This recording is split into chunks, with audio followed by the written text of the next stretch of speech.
더불어민주당의 대권주자인 정세균 전 국무총리가 조속한 주민투표를 통해 경기 북도를 설치하겠다고 말했습니다. 경기 북도 설치는 이낙연 전 당대표도 찬성한 바 있습니다.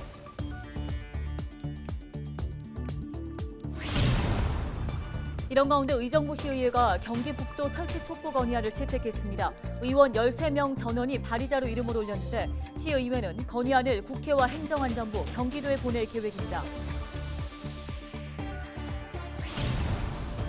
경기관광공사 신임 사장으로 맏 칼럼니스트 황교익 씨가 내정되면서 보은 인사 논란이 일고 있는 가운데 오는 30일 예정된 인사청문회에 관심이 높아지고 있습니다. 포천 나눔의 집에 머물던 평화의 소녀상이 청송공원으로 이전해 더 많은 시민들이 소녀상을 볼 수 있게 됐습니다. 소녀상 이전 배경 알아봅니다.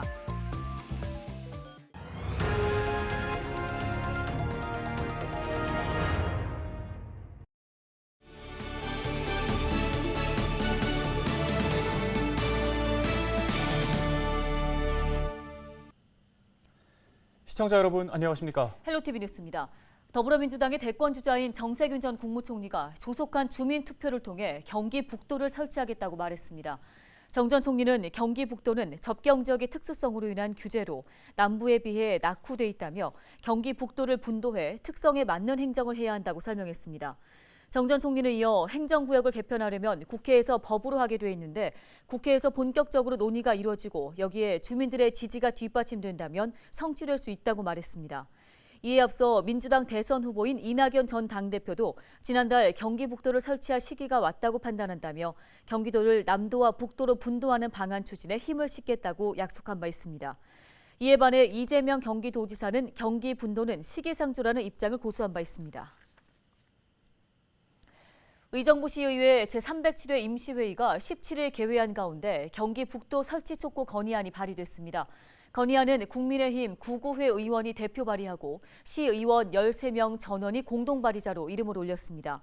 건의안에는 경기 북부 지역의 차별 문제 해결과 지방자치시대의 지역균형 발전을 위해 경기 북도를 설치해야 한다는 내용이 담겨 있습니다.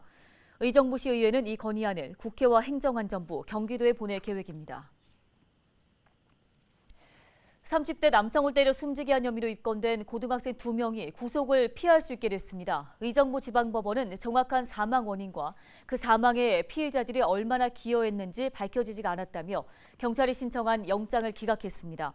법원은 이어 사고 경위는 기존의 언론에 알려진 것과 다르며 피해자들이 사망을 예견할 수 있었는지가 정확히 밝혀지지 않아 방어권 보장을 위해 청구를 기각한다고 덧붙였습니다. A군 등 2명은 지난 4일 저녁 11시쯤 의정부시 민락동의 한 번화가에서 30대 남성 B씨와 다투던 중 B씨를 폭행해 숨지게 한 혐의를 받고 있습니다.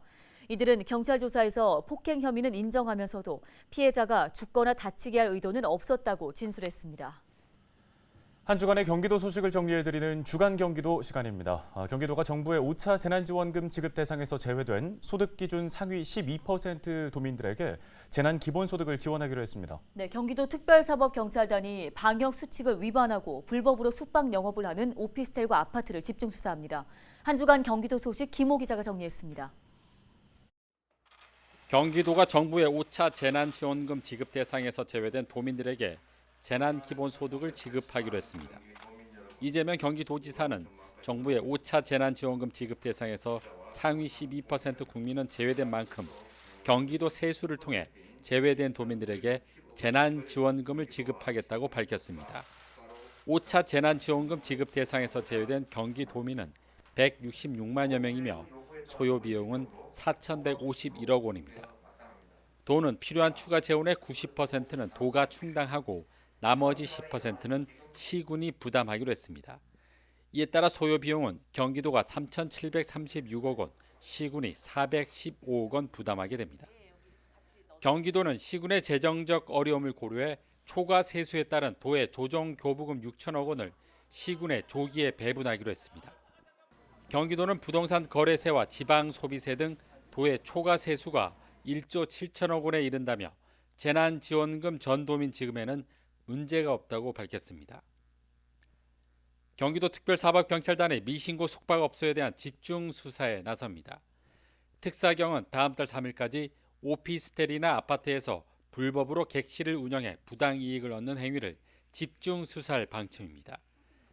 특사경은 투숙객을 가장해 업체에 들어가 불법 행위를 직접 확인하는 미스터리 쇼핑 수사 기법을 활용해 수사에 나설 예정입니다. 공중위생관리법에 따라 미신고 숙박 영업을 할 경우 1년 이하의 징역이나 1,000만 원 이하의 벌금에 처해집니다. 경기도는 미신고 숙박업소의 경우 체온 측정이나 방문 기록 작성 등 방역 수칙을 위반하고 있어 감염 확산의 원인이 될 수 있다며 철저한 단속에 나서겠다고 밝혔습니다. 경기도가 백신 미접종자에 대한 접종 참여를 당부했습니다. 도는 60세에서 74세 도민 가운데 34만여 명이 백신을 접종하지 않았다고 밝혔습니다. 이에 따라 18일까지 사전 예약을 통해 백신을 접종할 것을 당부했습니다. 또 75세 이상의 경우 날짜와 상관없이 추가 접종이 가능하다고 덧붙였습니다. 도는 지난 2일부터 일주일간 코로나19 사망자는 9명이며 8명이 백신 미접종자라고 밝혔습니다. 또 백신 접종이 진행된 지난 2월부터 치명률이 낮아지고 있다며 백신 미접종자는 반드시 백신을 맞을 것을 당부했습니다. 경기도가 양주 장흥계곡 불법 행위를 방치한 관련 공무원을 문책할 것을 요청했습니다. 도는 최근 발생한 장흥계곡 내 불법 사항과 관련해 해당 지자체인 양주시를 대상으로 불법 행위 방치 여부에 대한 특별 감사를 실시했습니다. 감사 결과 일부 식당에서 계곡 이용을 조건으로 업소 이용을 강요하고 이동식 파라솔 설치 등 불법 행위가 적발됐지만 구두 개도 등 소극적으로 조치한 것으로 드러났습니다. 경기도는 장흥계곡 불법 행위를 방치한 양주시 공무원 2명에 대해 지방공무원법에 따라 경징계를 요구했습니다. 헬로티비 뉴스 김호입니다.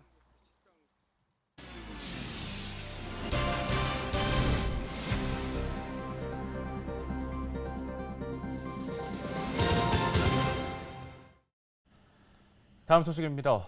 경기도 관광공사 신임 사장으로 맛칼럼니스트 황교익 씨가 내정되면서 보은 인사 논란이 일고 있는 가운데 오는 30일 예정된 인사청문회에 관심이 높아지고 있습니다. 경기도는 공석인 경기관광공사 사장 후보로 황교익 씨를 내정했으며 최종 임명 여부는 오는 30일 도의회 인사청문회를 거쳐 결정될 예정이라고 밝혔습니다. 황 씨의 내정을 두고 여야에서 비판이 일고 있는 가운데 국민의힘 경기도 의원들은 1인 시위를 여는 등 거세게 반발하고 있습니다. 경기도는 도 산하 공공기관장 채용 요건에 맞게 황 씨를 사장에 내정했다며 문제가 없음을 밝혔습니다. 경기도의 코로나19 신규 확진자가 385명 발생하면서 이틀 연속으로 400명 아래를 기록했습니다. 도내 의료기관의 치료병상 가동률은 89.2%로 전날보다 0.6%포인트 상승하며 90%에 육박하고 있습니다. 중증 환자 병상은 68.8%가 가동 중이며 생활치료센터 11곳의 가동률은 74.3%를 기록하고 있습니다. 지역적으로 집단 감염이 지속적으로 발생하고 있는 가운데 동두천시 음식점 관련 확진자가 1명 추가 발생해 누적 확진자는 54명으로 늘었습니다. 포천 나눔의 집에 머물던 평화의 소녀상이 더 많은 포천 시민을 만날 수 있는 곳으로 이전하면서 이목이 모이고 있습니다. 네, 포천 평화의 소녀상 건립 추진위원회 위원장이신 대한성공회 오상호 신부님 연결해 이와 관련된 이야기 나눠보겠습니다. 자, 신부님 먼저 당초 추진위에서는 공공장소의 소녀상 건립을 추진했었는데 포천시에서 여러 가지 이유로 좀 연기해 온 바 있습니다. 1년여 만에 포천시 입장이 바뀌게 된 건데요. 먼저 그 이유가 무엇입니까? 두세 달 전에 시장님을 또 만나서 이번에 8월 14일 세계위안부 기림의 날에는 꼭 좀 공공장소에 해줄 것을 요청을 했고 시장님 흔쾌히 받아들여져서 이렇게 이제 옮기게 되었는데 아무래도 그 미온적인 대응은 그런 정치적 이유가 있었다라고 저도 짐작을 하고 있고 아마 시장님도 그런 내색을 저에게 솔직하게 말씀을 하셨습니다. 네, 지난 토요일에 청송 역사공원에서 이전 제막식이 진행이 됐습니다. 세계 일본군 위안부 기림의 날에 이전을 하게 되면서 참 여러 가지 감정이 오가셨을 듯한데요. 현장 어땠습니까? 제가 현장 당일 조금 일찍 역사공원에 갔었는데 거기 계신 어르신 한 분이 여기 더 넓고 좋은 곳이 있는데 왜 거기다 놓느냐 하면서 저를 오히려 격려를 해주셨어요. 되게 고마웠고요. 코로나 방역 수칙 때문에 좀 많이 걱정을 해서 많은 사람들에게 오지 못하게 했는데 그럼에도 불구하고 많은 사람들이 와서 좀 걱정스러웠는데요. 되게 뜨거웠고요. 많은 사람들이 관심을 가졌고 제가 오늘도 또 일부러 현장에 한번 가보았는데 여전히 많은 가족 단위가 와서 관심을 갖고 사진 찍고 가서 되게 기분이 좋았습니다. 예, 이제 앞으로 더 많은 사람들이 평화의 소녀상을 마주하게 될 텐데요. 그 앞에서 있을 때 어떤 마음으로 소녀상을 바라보면 좋을까요? 제대로 된 역사 인식을 하는 것이 가장 저는 중요하다고 생각합니다. 이것은 어떤 정파, 정치의 문제가 아니라 엄연한 이 땅의 우리 역사의 아픈 과거이기도 하고요. 제대로 아직도 치유되지도 사과받지도 어떠한 보상도 이루어지지 않은 엄연한 역사적 사실이죠. 이 사실을 제대로 인식하는 것부터 출발해야 제대로 화해하고 용서하고 더 나아가서 이를 넘어설 수 있는 힘이 나온다고 저는 생각을 하는데요. 평화의 소녀상 활동이 아마 그런 것을 상징적으로 보여주는 과거를 기억하고 또 이것에 대한 문제를 직시하고 이것을 해결하는 그러한 의지들을 모아낼 수 있는 역사적인 활동이기 때문에 물론 오셔서 편하게 평화의 소녀상과 함께 마음을 맞추고 또 기억하면서 하는 것도 좋고요.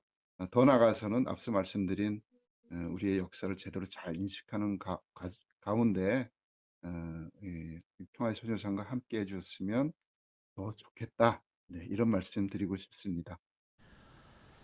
네, 그동안 일본군 위안부 피해 어르신들의 명예 회복 등을 위해서 여러 가지 활동을 해오신 걸로 알고 있습니다. 향후에는 어떤 계획 세워져 있는지 궁금한데요. 그러한 연대 기구를 만들어서라도 계속해서 이번 제막식 하나로 끝내지 말고 계속해서 그 또 다른 인권의 문제, 민주의 문제, 정의의 문제, 평화의 문제들과 함께 연대하면서 계속적으로 이 활동을 지역에서 잘 꾸려나갔으면 좋겠다 이런 제안을 했고요. 다른 분들도 많이 동의해 주셔서 그렇게 좀 해보려고 합니다.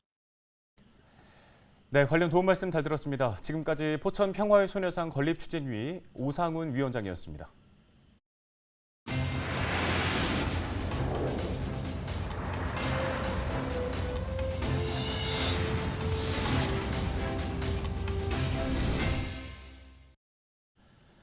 가평의 대표 임산물 잣 생산에 적신호가 켜졌습니다. 지난해 확산된 소나무 허리노린재 해충 때문인데요. 경기도가 항공 방제를 통해 피해를 최소화합니다. 경기 GTV 김태희 기자입니다. 우리나라에서 가장 넓은 가평 잣나무 숲. 지난해 잣 생산량이 절반 이하로 뚝 떨어졌습니다. 바로 외래해충인 소나무 허리노린재 때문. 평년에 비해서 한 60에서 70% 저희가 피해를 받고요. 가격 면에서도 소비자분들 사드시는 것도 그렇고 저희가 수매하는 가격도 그렇고 배 이상 올랐어요. 소나무 허리노린재는 잣나무의 열매 수액을 빨아먹습니다. 열매에는 쭉정이만 남게 되는 겁니다. 그 소나무의 그 국가, 그러니까 보통 저희가 솔방울이라고 하는 솔방울에서 즙을 빨아먹으면서요. 그 안쪽에 있는 국가 성숙을 방해를 시키는 해충이 되겠습니다. 그래서 2010년에 국내에 들어온 것으로 보고가 처음 됐고요. 그 북미 대륙이 원산으로 알려져 있습니다. 경기도가 잣 생산에 악영향을 끼치는 소나무 허리노린재 피해를 최소화하기 위해 항공 방제에 나섰습니다. 가평군과 포천시에 있는 잣나무 재배 단지 약 500헥타르를 대상으로 두 번의 항공 방제를 마쳤습니다. 방제약제는 친환경 마늘 추출물을 사용해 안전성을 확보했습니다. 잣은 경기도를 대표하는 임산물인 만큼 친환경적이고 선제적인 방제로 피해를 최소화하는 데 최선을 다하겠습니다. 경기도는 8월 말 3차 항공 방제를 추진할 계획입니다. 경기GTV 김태희입니다. 헬로TV 나라뉴스, 오늘 저희가 준비한 소식은 여기까지입니다. 네, 시청해주신 여러분 고맙습니다.